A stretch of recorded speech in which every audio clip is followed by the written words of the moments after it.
시청자 여러분 안녕하십니까? 유석현입니다. 지난 4월 한국노총과 민주노총 등 노동계와 시민단체가 산재 사망이 많았던 2017년 최악의 살인기업을 선정했습니다. 여기에 놀랍게도 정부기관 한 곳이 명단에 올랐습니다. 최악의 살인기업 4위에 오른 정부기관은 바로 우정사업본부였습니다. 우정사업본부는 어쩌다 이런 불명예를 아는 걸까요? 오늘 국민신문고는 집배원에 관한 이야기를 해볼까 합니다.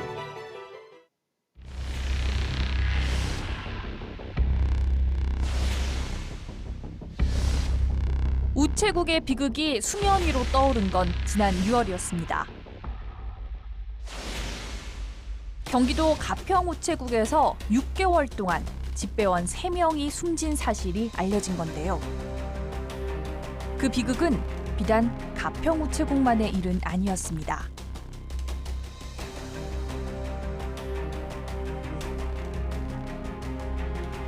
앞서 충남 아산우체국 소속 집배원 2명이 2달 동안 연이어 숨진 것으로 드러났고, 지난 7월에는 20년 차 베테랑 집배원이 자신이 소속된 우체국 앞에서 스스로 몸에 불을 질러 숨지기도 했습니다. 잇따른 집배원들의 죽음. 대체 그 이유는 무엇이었을까요?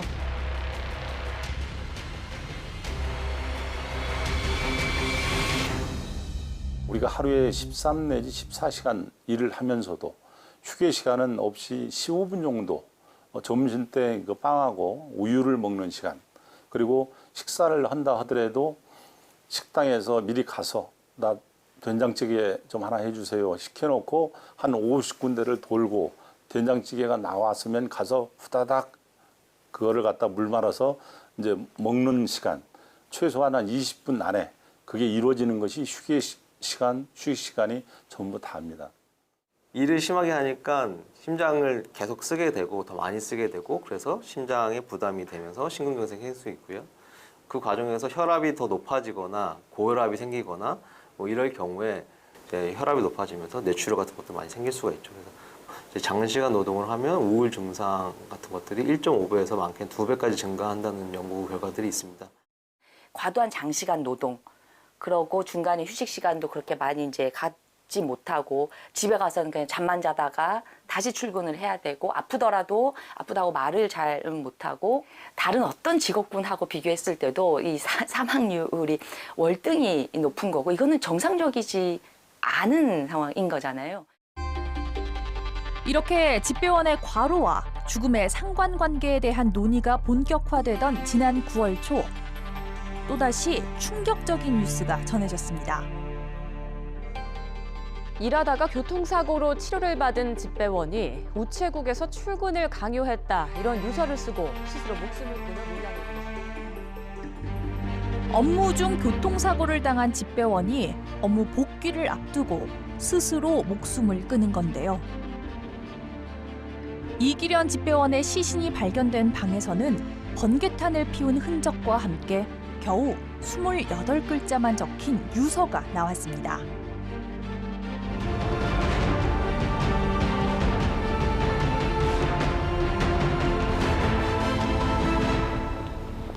평생 수만 개의 글자를 전하던 아버지가 마지막으로 남긴 28글자는 아들 동아 씨와 가족들을 거리로 나서게 했습니다. 너무너무 억울해. 우리 길련이는 죽음이 아니야. 우체국에서 죽였어. 우체국에서. 저희 아버지께서는 9월 5일 억울한 죽음을 당하셨습니다. 저희 아버지는 자살이 아닌 우체국의 압박으로 인한 엄연한 살인으로 돌아가셨습니다. 저희 아버지께서는 오토바이 배달 중 불현듯 당한 교통사고. 뼈를 다치지는 않았지만 상처가 심해 쉽게 아물지 않았다고 하는데요. 거기를 다치게 되면은 거기에 힘이 안 들어가게 되면 오토바이를 몰 수가 없는 상황이에요. 왜 그러냐면 오토바이 같은 경우에는 지렛대가 왼쪽에 있어요. 그렇기 때문에 왼쪽 다리로 지탱을 하고 움직여야 되는 경우가 많은데, 거기를 다치게 되면 사실상 집배 일을 할 수가 없다고 봐야 됩니다. 실제로 병가가 거의 끝날 무렵에 찍힌 CCTV 영상 속에서도 이 씨의 절뚝거리는 모습이 눈에 띕니다. 그 당시에 저한테 많은 고민을 털어놨습니다. 언제까지 쉴지 모르겠고 몸은 낫지 않고 일은 해야 되겠고 추석은 다가오고 미쳐버리겠다라고 했습니다. 동하 씨와 가족들은 그렇게 불편한 마음으로 지내고 있던 아버지를 향한 출근 압박이 이 씨를 죽음으로 내몰았다고 말합니다. 입원해 계신 동안에도 사측에서는 언제 출근할 거냐, 몸 상태는 어떠냐 그런 식으로 전화를 했는데 거기서 뭐 직접적으로 너 왜 안 나와라고 말을 안 했을지언정 그런 전화를 했다는 것만 자체도 또 같이 입원해 계신 분의 증언에 따르면 아버지가 사측으로 예상되는 전화를 받게 되면은 전화하는 동안에는 아무 말도 못 하시다가 전화를 끊고 나면 눈물을 많이 훔치셨다고 그래요. 특히 한 명이 빠지면 다른 집배원들이 업무를 나눠 맡는 겸배 시스템이 부담을 더했을 거라 말하는데요. 이는 편히 쉴 수 있겠지만 정신적으로는 편히 못 쉬죠. 왜 그러냐면 이제 막상 또 다시 회사에 나가게 되면 직원들의 눈초리, 직원들에 대한 그 부담, 스트레스 그게 있기 때문에 아마 아파도 함부로 쉬지도 못하고 함부로 아프지도 못하셨을 거라고 생각합니다. 실제 현장의 집배원들은 어떨까요? 우리는 하나 빠지면 대체 인력이 없어갖고 그 나머지 그 동료분들이 그분 그 빠진 상황까지 다 해야 되기 되니까 그것 때문에 힘들죠. 그거를 대체를 해주면 상관이 없는데 내가 만약에 아프다고 빠지면은 다른 동료가 그만큼 고생을 하니까 좀 아파도 웬만큼 아파서는 빠지지도 못하고 나와서 일하는 거예요.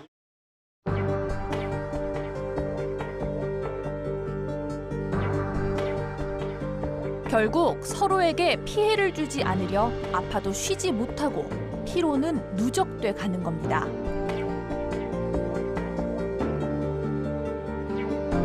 한두 명 뭐 휴가 하나 빠지시면 되게 힘드시겠어요? 빠질 수도 없어요. 빠지면 서로 욕먹는 거예요. 근데 휴가도 없어. 휴가가 없다고요? 휴가가 있는데 휴가를 못 가니까 못 다니는 거지. 말하자면. 내가 가면은 다른 사람이 피해를 보니까. 전문가들은 이런 악순환의 결과가 참담한 죽음의 행렬을 만들고 있다고 지적합니다.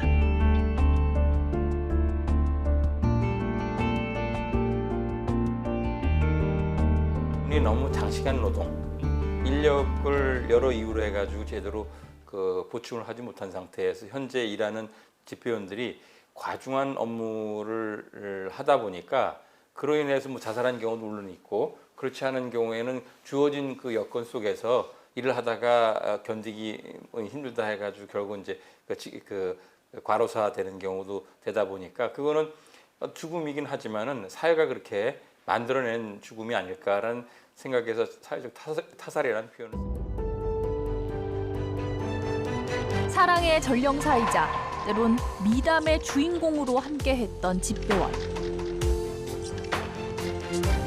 올해만 15명이 세상을 등진 집배원들의 죽음의 행렬을 어떻게 멈출 수 있을까요?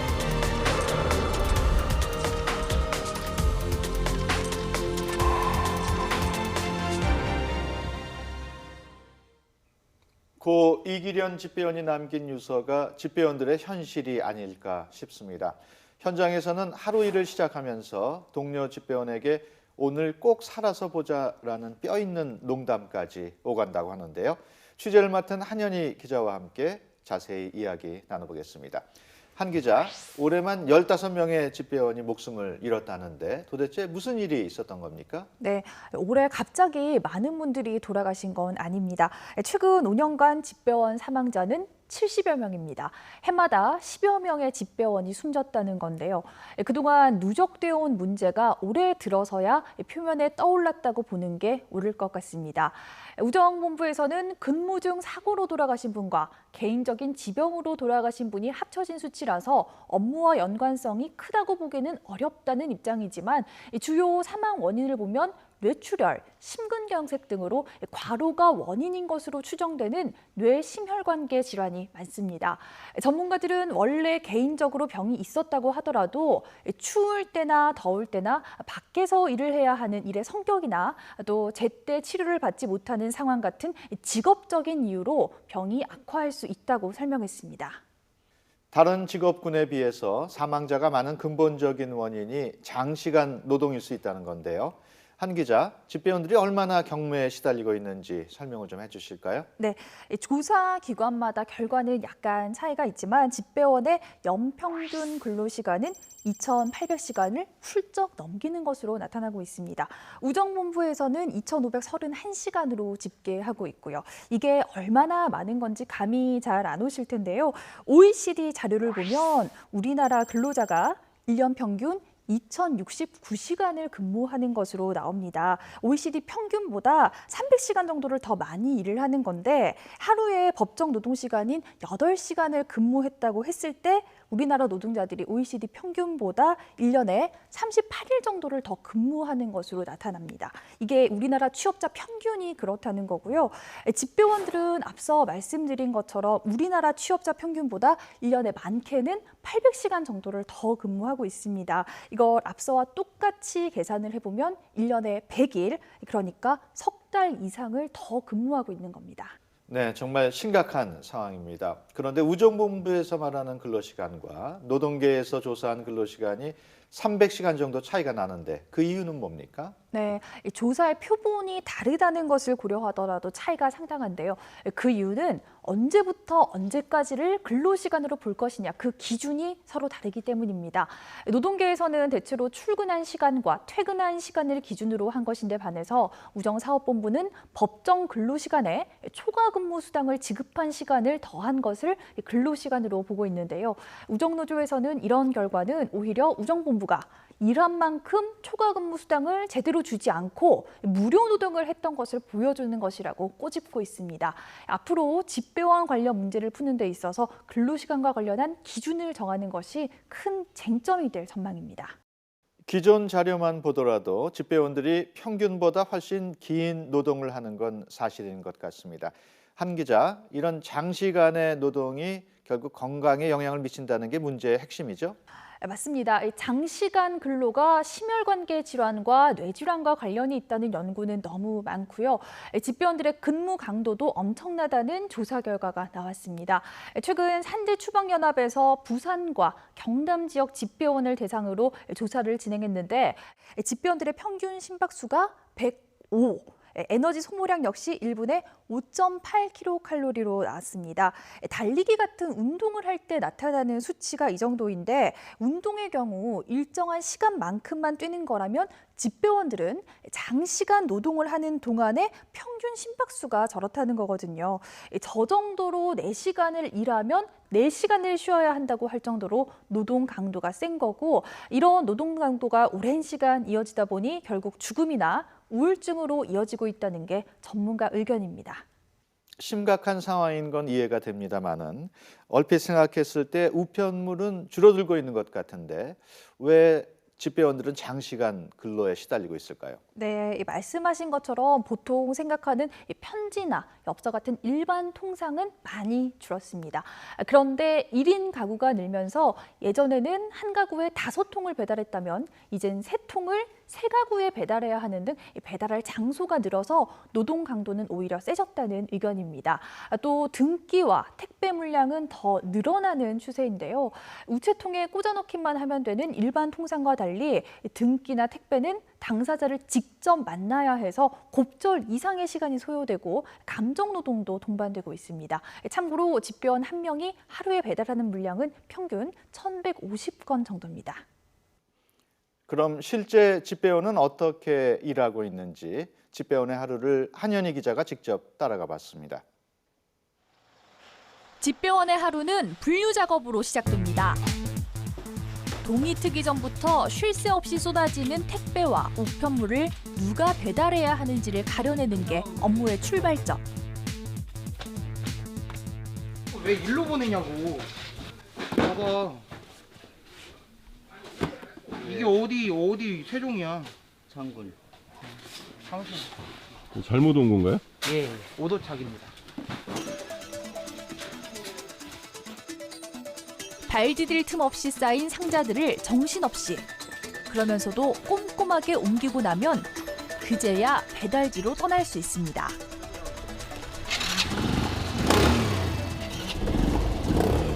물량이 많건 적건 본인이 맡은 지역은 본인이 책임지는 게 집배원의 임무. 하루에 정해진 물량을 모두 소화하려면 시간과의 싸움이 필수입니다. 올해로 3년차 허영무 집배원은 빽빽이 들어선 세종시의 아파트 단지를 담당하고 있습니다. 전에는 혼자서 아파트 6개 정도 했는데 지금 아까 전에 제 옆에 있던 그 제 후임이거든요. 걔가 좀 가져가서 지금 줄었어요. 처음에 아파트 한 6개 한 7,000세대 정도 했었는데. 안녕하세요. 1층에 우편함이 있고 엘리베이터도 있으니 덜 고될 거라고 생각한다면 큰 오산입니다. 출퇴근 시간 때 이제 엘리베이터가 거의 타기 힘들다는 거랑요. 여기는 입주 키가 없으면 경비실에서 거의 문을 안 열어줘요. 이렇게 좀 배달하기 힘들어요. 1분 1초가 아까운 집배원들에게 고층 아파트 엘리베이터는 한 번 놓치는 순간 시간을 엄청나게 잡아먹는 괴물이나 다름없습니다. 배달하는 틈틈이 버튼을 누르고 행여 엘리베이터를 놓칠까 발을 재빠르게 움직일 수밖에 없는데요. 지금 엘리베이터 때문에 이렇게 빨리 뛰시는 거죠? 네, 그런 것도 있어요. 우편함에 꽂아 넣으면 되는 일반 편지와 달리 등기나 택배는 까다로운 업무입니다. 등기가 한 번 안 받으면 되게 곤란하시겠어요? 네, 일반 등기는 2번 방문드리고요. 많이까지는 3번 정도. 네. 좀 까다로우신 분들은 시간 맞춰서 계속 갖다 달라고 하시니까 그런 분들은 한 4번까지도 갈 때도 있어요. 그럼 시간 맞춰 갖다 드려요? 예, 어쩔 수 없어요. 안 그러시면 민원을 띄우시니까 그 시간대에 좀 맞춰서 먼저 그 집부터 방문드리죠. 당사자를 직접 만나야 하기 때문에 숨 돌릴 틈 없이 이동하면서도 계속 전화 통화를 하며 확인해야 합니다. 예, 지금 집에 있으세요? 네, 우체국이요. 예, 김 되시죠? 예, 지금 바로 방문 드릴 거예요. 준비해 주세요. 신체적 고됨에 더해 언제 민원의 대상이 될지 모른다는 긴장감이 스트레스도 키웁니다. 뭐 물량이 많다고 하는 거는 솔직히 어떻게 해서든 해결이 되는데 스트레스 받는 거는 좀 그렇잖아요. 힘들잖아요. 시골의 경우 절대적인 배달 물량은 도시보다는 적습니다. 문제는 이동거리. 우편물 하나를 배송하기 위해 이동해야 하는 시간이 더 긴 건데요. 시내 같은 경우는 길어야 20-30km 안 뛰는데 여기 같은 경우는 지들 같은 경우는 많이 뛰는 사람은 130km, 120km, 뭐 조금 거시기한 사람은 80km 정도다. 거기다 도로 사정도 좋지 않습니다. 청남에 들어가는 길에서 좀 지나서 올라가면 거기가 이제 구룡이라는 동네인데 거기부터는 이제 겨울에 눈이 좀 오면은 이제 발자국도 없고 차 다니는 흔적도 없고 이제 혼자 오토바이 타고 가는 거죠. 위험하시겠어요. 뭐 겨울에 눈 오면 거기서 쓰러지면 뭐 아무도 없고 그냥 혼자서 거기서 해결할 수밖에 없죠. 핸드폰도 잘 안 터지고 그쪽은. 하루 종일 오토바이 위에서 보내야 하는 생활. 몸 여기저기 무리가 가지 않는 곳이 없는데요. 발목 쪽, 그다음에 이제 허리, 이제 손목, 저희 같은 경우는 이제 비프장도를 들어가게 되면은 자연히 몸에 힘이 들어가게 돼요. 그래서 이제 저기 팔에도 힘이 들어가고 어깨에도 힘이 들어가고 해서 어깨 같은 경우에도 많이 좀 근육이 이제 뭉치고 해가지고. 이런 상황에서 집배원들을 더 기운 빠지게 하는 건 우정사업본부의 집배원 업무 평준화를 위해 만든 집배 부하량 시스템입니다. 우리가 한 2,700여 명의 집배원들을 2년인가에 걸쳐가지고 하는 단위 업무를 전부 다 영상을 다 찍어가지고 그 연령층 40대, 30대, 50대 연령층이라든가 업무 기량도에 따라 다 그분들의 영상을 차려가지고 그분들의 그 값을 표준값을 설정한 겁니다. 이렇게 해서 나온 평균 적정 소요 시간은 일반 우편 2.1초, 등기 28초, 소포 30.7초인데요. 정말로 등기 한 통에 28초가 가능한 걸까요?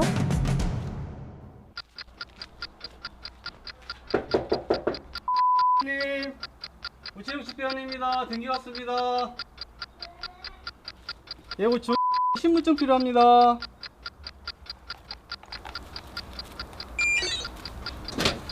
안녕하세요. 조님. 예. 오늘 어느 분이 되시는 분님이?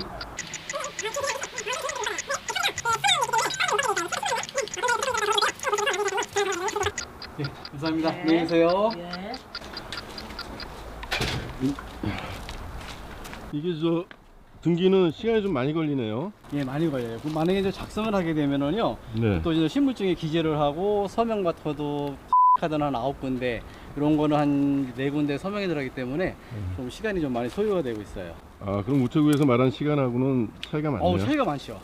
아, 그러니까 현장에서 직접 하는 거하고요, 네. 거기서 시간 이렇게 하는 거하고는 차이가 많아요. 또 기다리는 시간도 있어야 되고요. 또 이제 신분증 가지러 또 들어가는 시간대도 있고, 또 이제 공장 같은 경우는 차량에 또 신분증이 있다고 해가지고 차량까지 가서 또 신분증을 가져오는 경우도 있어가지고 어떨 때는 한 5분 정도까지 소요될 때도 있습니다. 시골 같은 경우는 옆집에 갔다가 맡기고서 전화도 안 받는데 이거 좀 갖고 계시다가 저녁에 좀 전해 주십사 하고 오다 보면 택배 하나 배달하는데도 뭐 2분, 3분이 걸리는 그런 실정입니다. 실제로 한국노동연구원이 실시한 조사에서 집배원의 73.8%가 집배 부하량 시스템에 자신의 업무량이 제대로 반영되어 있지 않았다고 답하기도 했습니다. 집배 부하량 시스템에 내 업무량이 반영이 되어 있다라고 답변하신 분이 그렇게 많지가 않습니다. 그러니까 그만큼 신뢰하지 못하는 시스템이다라는 거죠. 그래서 이 역시도 노사 간의 합동 실태 조사나 이런 걸 통해 가지고 합의할 수 있는 적정 인력 규모가 뭔지에 대한 그런 고민들이 같이 좀 마련이 되는 게 급선무가 아닐까. 근무 시간에서부터 노동 강도까지 서로 바라보는 기준이 달라도 너무 다른 우정본부와 집배원. 여러 명이 목숨을 잃고 나서야 대대적인 대화를 시작한 이들이 이제는 동상이몽을 그만두고 해법을 찾을 수 있을까요? 한 기자, 고생이 많았을 텐데 직접 따라가 보니까 어땠습니까? 네, 차를 타고 쫓아갔지만 놓치는 경우가 많았습니다. 시간 안에 정해진 양을 배송하려다 보니 오토바이를 타고 정말 바쁘게 움직였는데요. 따라다니기만 했는데도 지치고 또 위험한 순간도 있었는데 그 와중에 모든 전화를 친절하고 성의껏 받는 모습을 보고 대단하다고 느꼈습니다.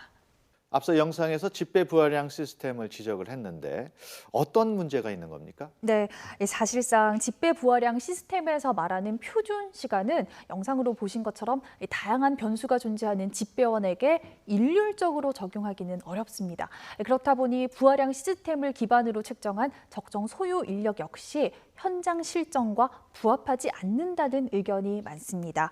도시나 시골을 가리지 않고 인원이 없어서 장시간 고된 노동을 하고 또 아파도 제대로 쉴 수 없는 상황인데 지금 이 부하량 시스템에 따르면 오히려 집배 인력이 남는 것으로 나오거든요. 외국과 비교를 해봐도 근무 강도가 엄청난데 애초에 기준으로 내세우는 시스템이 잘못됐다라는 게 노동계 입장이고요. 논란이 이어지면서 개선을 위한 논의도 이어지고 있습니다. 이렇게 문제가 심각한데 지금까지 개선되지 않고 있는 이유는 뭡니까? 네, 집배원 대부분이 공무원이라서 근로기준법이 적용되지 않습니다. 이 때문에 이 연이은 집배원들의 죽음과 관련해서 노조 측으로부터 특별 근로감독을 요구받았던 고용노동부도 마땅히 규제할 방법이 없었던 겁니다. 그렇다면 공무원 복무 규정을 바꾸는 방법이 있을 텐데요. 현 규정을 보면 관서장의 재량에 따라서 추가 근무를 할 수 있게 돼 있는데 그 상한선은 따로 정해져 있지 않습니다. 그래서 노조가 인사혁신처에 상한선을 마련해달라는 요구를 요구를 한 상황이지만 인사혁신처는 집배원만을 위한 규정 마련은 어렵다며 난색을 표명하고 있습니다. 한 기자, 그러면은 실현 가능한 해법은 어떤 게 있을까요? 결국은 인력 증원이 해답인데요. 일단 현재는 문제를 바라보는 기준이 다르다 보니 필요한 인원에 대해서도 의견이 다르거든요. 제대로 현장을 조사하고 의견을 잘 모으는 과정이 필요하고요. 지금 우정사업본부는 정부 기관이지만 직접 돈을 벌어서 월급을 주는 사업체처럼 운영되고 있습니다. 그래서 적자 얘기도 나오는 거고요. 우편 사업이 돈을 벌지 못하니 인력을 더 채용할 수 없다는 입장을 내세우고 있는데 사실 우편은 보편적 서비스를 제공하기 위한 기관인 거잖아요. 사업성을 먼저 생각하는 민간 기업이 들어가기 어려운 섬이나 산간 지역의 경우 우체국이 거의 유일한 연결 통로인데 이 때문에 비용이 들어서 적자가 생긴다면 그런 공익성을 인정하고 공적인 예산을 투입해야 한다는 의견이 적지 않습니다. 한현희 기자 수고 많았습니다. 네. 지난 11일 발표된 2017 한국 산업 고객 만족도 조사에서 공공서비스 부문 1위는 우체국이었습니다. 이로써 19년 연속 고객 만족도 1위라는 타이틀도 생겼는데요. 그 뒤에는 목숨을 잃을 정도로 열심히 일한 집배원들의 희생이 있었다고 해도 과언이 아닙니다. 더는 집배원들의 죽음을 방관하지 말고 현장에 맞는 대책이 꼭 마련됐으면 합니다. 국민신문고 오늘 준비한 방송 여기서 마치겠습니다. 다음 주에 뵙겠습니다.